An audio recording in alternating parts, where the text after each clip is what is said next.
Pemirsa, Anda masih bersama kami dalam Berita Lampung. Bagi Anda yang baru bergabung, berikut berita pilihan hari ini. Rumah yang terdampak. Belasan rumah di pesisir Kota Agung Tanggamus rusak akibat diterjang ombak saat banjir rob masuk permukiman.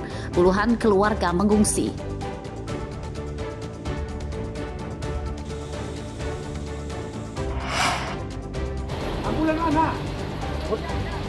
Seorang pedagang tuak di Tulang Bawang membunuh pelanggannya diduga akibat korban menggoda istri tersangka.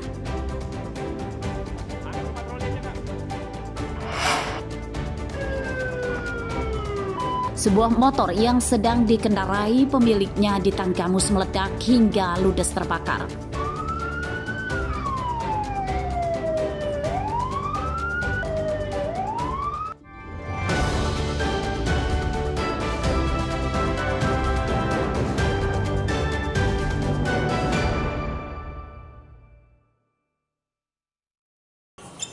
Udah sirih, udah kayak IO.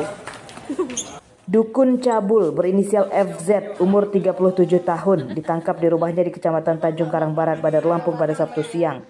Tersangka ditangkap akibat mencabuli seorang remaja putri berumur 13 tahun yang jadi pasiennya. Profesi tersangka adalah tukang servis ponsel keliling desa. Dalam pemeriksaan polisi mengungkap kejadian bermula saat tersangka diminta untuk memperbaiki ponsel milik orang tua korban.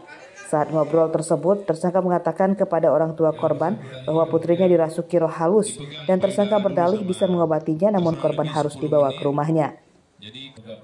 Orang tua korban yang percaya kemudian membawa putrinya ke rumah tersangka.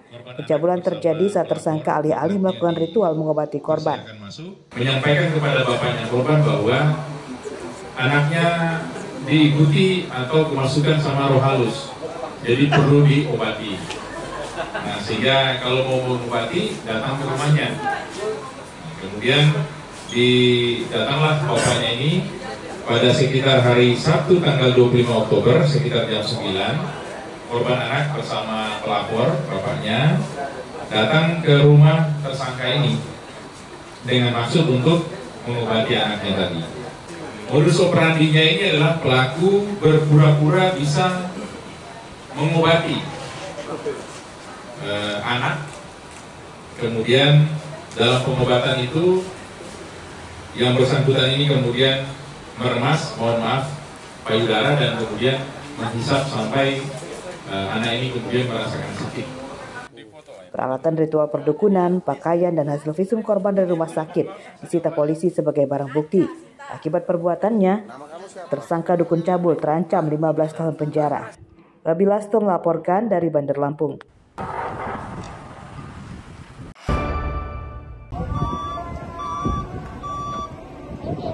Pemerintah pusat berencana membangun jalur kereta api dari titik nol di Sumatera Selatan. Tahap awal rencana pembangunan rel kereta api dimulai dari Bandar Lampung ke Pelabuhan Bakauheni yang merupakan bagian dari proyek jalur kereta api Trans Sumatera dan sedang dalam tahap perencanaan investasi. Bupati Lampung Selatan pada Sabtu siang menyatakan tahap awal yang tengah disusun adalah pembebasan lahan dengan harapan jalur tersebut dapat terwujud untuk kereta umum jangka panjang. Rencana proyek mencakup pembangunan stasiun kereta api di Pelabuhan Bakauheni yang direncanakan dengan desain neo-vernakular untuk memadukan identitas lokal dengan kebutuhan modern. Ya, tentu pertama kita masih menunggu teknisnya. Yang kedua, ini suatu harapan yang bersambut, mungkin doa dari masyarakat Kabupaten Lampung Selatan, dan saya juga berupaya untuk terus jemput bola dan mudah-mudahan ini bisa terrealisasi dalam waktu dekat. Secara ini Lampung Selatan sendiri membutuhkan sekali nggak Pak? Kalau dari testimoni yang masuk lewat medsos, banyak yang pengen ada kereta ya, dari Bakau ke Bandar Lampung. Seperti diketahui, kondisi perkeretaapian di Pulau Sumatera saat ini terpisah-pisah di 4 provinsi, yakni Sumatera Utara, Sumatera Barat, Sumatera Selatan, dan Lampung. Pembangunan jalur rel kereta api baru diupayakan menghubungkan ujung Pulau Sumatera ke ujung lainnya. Aris Susanto melaporkan dari Lampung Selatan.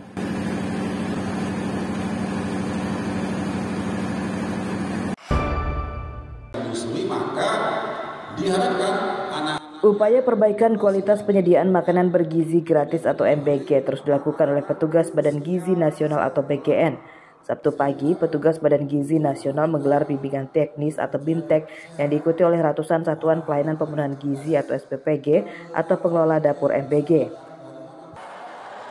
Pada BIMTEK tersebut, petugas BGN memutar video tentang antusiasnya murid menunggu kedatangan makanan bergizi. Terkait hal tersebut, pihak dapur dituntut untuk bekerja maksimal supaya makanan yang dibagikan kepada murid adalah makanan sehat dan didistribusikan tepat waktu. Untuk mencegah terjadinya kasus luar biasa atau KLB murid keracunan makanan, petugas Badan Gizi Nasional memberikan pengetahuan tentang memilih bahan pangan yang baik, menyimpan, mengolah, dan memproses hidangan secara baik dan sesuai standar kelayakan sehat. Dan Gizi Nasional dalam ini akan berusaha semaksimal mungkin agar beberapa peristiwa seperti keracunan dan kemudian juga ada makanan yang basi itu bisa kita eliminir, kita antisipasi dengan cara memberikan bekal kepada para penjual makanan ini sehingga mereka bisa melaksanakan tugas di lapangan itu dengan sebaik-baiknya, mulai dari mereka bagaimana memilih bahan makanan yang baik, kemudian bagaimana mereka nanti menyimpan sehingga memperhatikan kapan makanan itu harus segera diolah, dan juga bagaimana nanti cara memproses dalam hal ini memproduksi makanan tersebut menjadi makanan yang bergizi, dan juga manajemen waktu bagaimana agar makanan yang sudah diolah itu bisa sampai di tujuan dengan tepat sasaran, tepat waktu.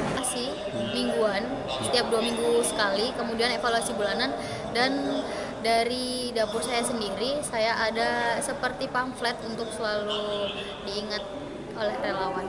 Mbak, sejauh ini kekhawatiran kita apa sih, Mbak? Kalau sejauh ini sih yang pasti KLB, tapi alhamdulillah di dapur saya sendiri tidak terjadi, alhamdulillah. Kalau perharinya kita melayani berapa penerima manfaat?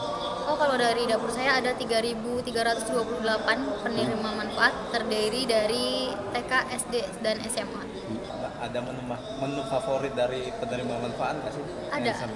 Dari dapur saya ada ayam fried chicken, geprek gitu, kemudian ikan dori di karage.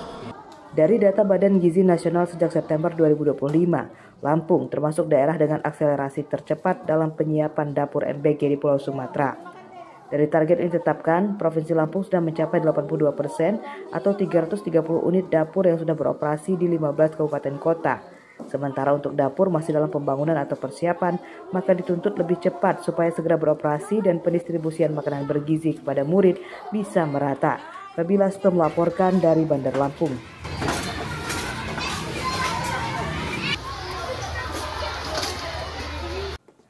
Pemirsa, informasi tadi sekaligus menutup perjumpaan kita pada pagi hari ini.